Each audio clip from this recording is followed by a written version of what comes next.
Buenas tardes, queridos estudiantes. Estamos nuevamente para iniciar las sesiones de esta semana. Vamos a comenzar con esta reflexión. Este es un fragmento de un poema cristiano donde básicamente pide a nuestro Creador que no aparte a esa persona para adquirir sabiduría, porque la sabiduría está alrededor de nuestro Creador y a nosotros nos ha dotado con un cerebro para poder resolver nuestros problemas adquiriendo conocimiento y adquiriendo sabiduría. Espero que estas palabras lleguen a tus actitudes y a las acciones de tu vida cotidiana. Vamos a ver la filosofía en la ciudad antigua. Entonces, si tú te has dado cuenta, estamos entrando a la historia de la filosofía, que es un tema interesante, pero a la vez amplio. En esta primera sesión vamos a ver a los presocráticos. Los presocráticos es el inicio de un largo camino de interpretación de la historia de la filosofía que comenzamos el día de hoy. El tema tiene que comenzar con un objetivo. Entonces vamos a ver ahora el objetivo que tiene este tema.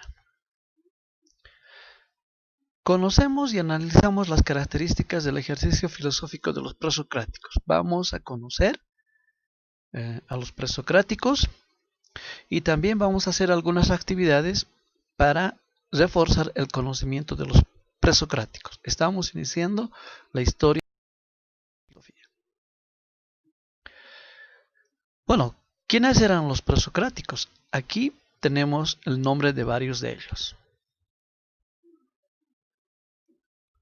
Seguramente debe haber algunos otros nombres que no están en esta lista, pero como nosotros ya sabemos cómo hacer una investigación documental, podemos ampliar lo que nosotros podamos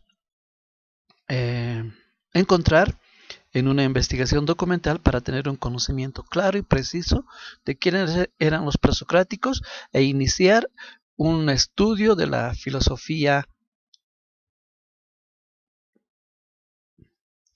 ¿Por qué se llamaban presocráticos?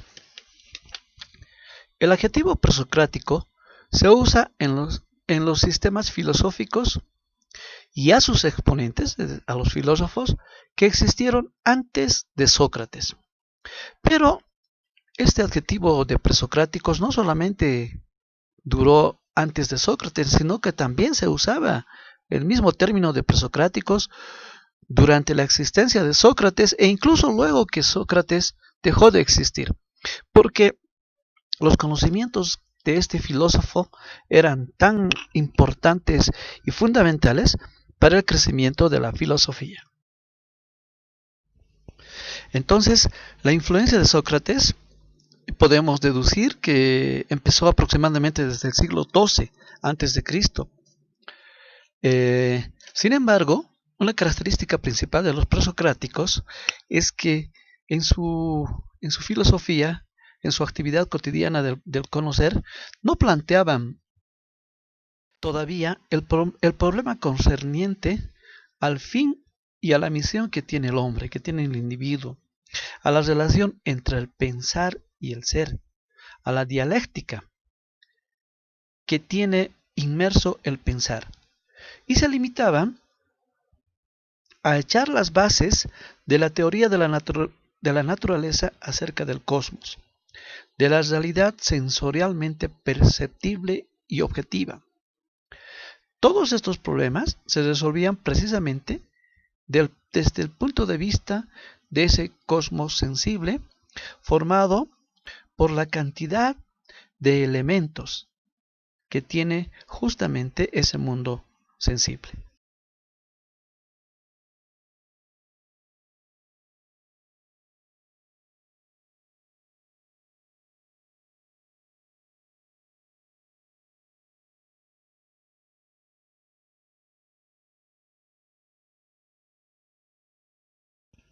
La sociedad griega se caracterizaba por ser una sociedad agrícola y guerrera, con dos clases bien diferenciadas, la nobleza y el pueblo. Eh, con el tiempo, la sociedad creció, el comercio creció, el conocimiento creció, por lo que era importante revisar la posición que tenían los presocráticos respecto a la interpretación de la realidad. Dejar lo sensible, lo objetivo, para entrar al razonamiento. Y entonces se hace una clara diferencia entre el mito y el logos. El mito, que era utilizado constantemente por los presocráticos para explicar la realidad que circundaba a los hombres, fue cuestionado justamente por el avance que tenía la sociedad en cuanto a economía, en cuanto a cultura, y se introdujo el logos, el conocimiento, el razonamiento, para intentar explicar con mayor certeza y con mayor realidad, con mayor objetividad, lo que estaba ocurriendo, dejando de lado ya las interpretaciones personales, subjetivas o atribuciones a dioses superiores, a dioses poderosos, la explicación de fenómenos que la sociedad atravesaba en diferentes momentos de su vida cotidiana. Los filósofos de esta época tenían una gran preocupación sobre la naturaleza. Por esta razón Aristóteles les llamó con el nombre de físicos, por su referencia a la palabra griega physis, que significa naturaleza. Se preocupaban constantemente por los cambios que tenía la naturaleza.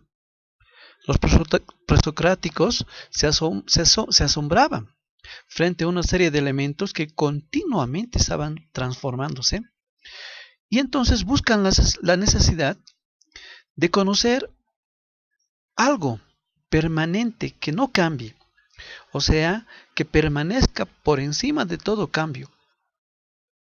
Y entonces se preocupan por encontrar el arjé.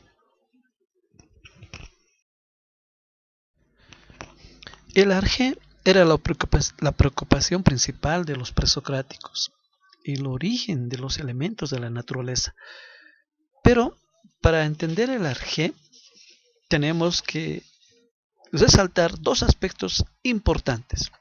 El arjé se caracteriza por ser aquello a partir del cual se genera lo viviente.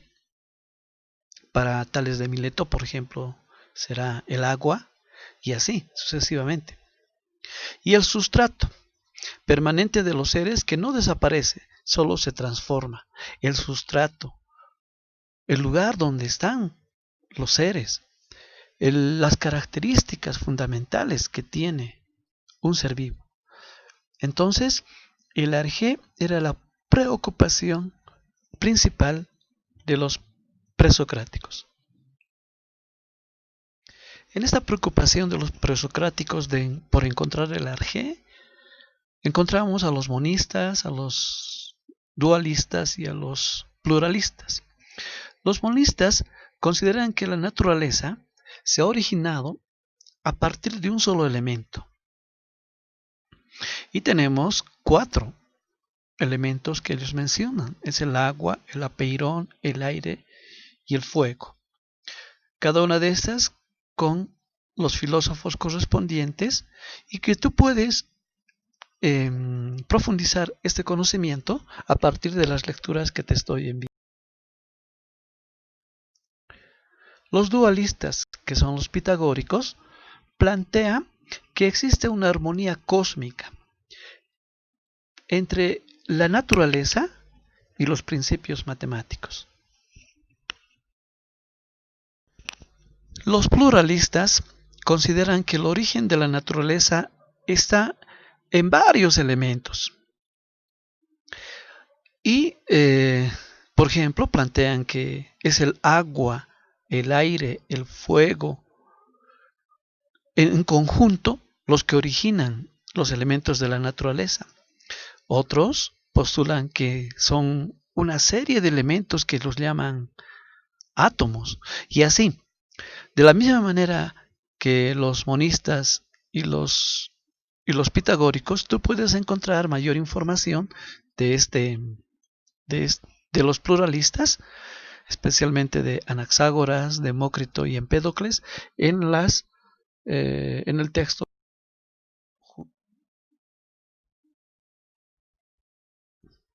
Bien, vamos a cerrar este video con las actividades para estos días. Tienes que investigar. Tú ya conoces cómo se hace una investigación documental, cómo se hace una investigación para hacer una monografía, por ejemplo. Esa misma actividad te puede servir para hacer ese trabajito. Tienes que leer sobre los prosocráticos. Puedes ver este video, puedes apoyarte en otro video que te voy a enviar y puedes apoyarte en los textos que tú tienes a mano y un libro que te estoy enviando en PDF que se llama Historia de la Filosofía. Tienes que hacer dos actividades. La primera, un diagrama sobre los presocráticos. ¿Has visto en este video quiénes son los presocráticos? Y solamente quiero un diagrama utilizando el diagrama del árbol sobre los presocráticos. Sin mucho texto, simplemente un diagrama. Luego, elabora un mapa mental. Acá tienes que poner imágenes, tal como se hace un mapa mental, de los filósofos monistas, solo de los filósofos monistas, en un solo mapa mental. Por favor, te pido que utilices PowerPoint y si no tienes una computadora, haz en tu carpetita con los elementos necesarios y con la elegancia para poder presentar. Este es el diagrama del árbol. Tú lo adecuas para tu trabajo. No necesariamente tienen todas las partes que están acá. Puedes disminuir redonditos o aumentarlos. Eso ya es de acuerdo a tu necesidad. Te agradezco por la atención y que tengas una linda jornada.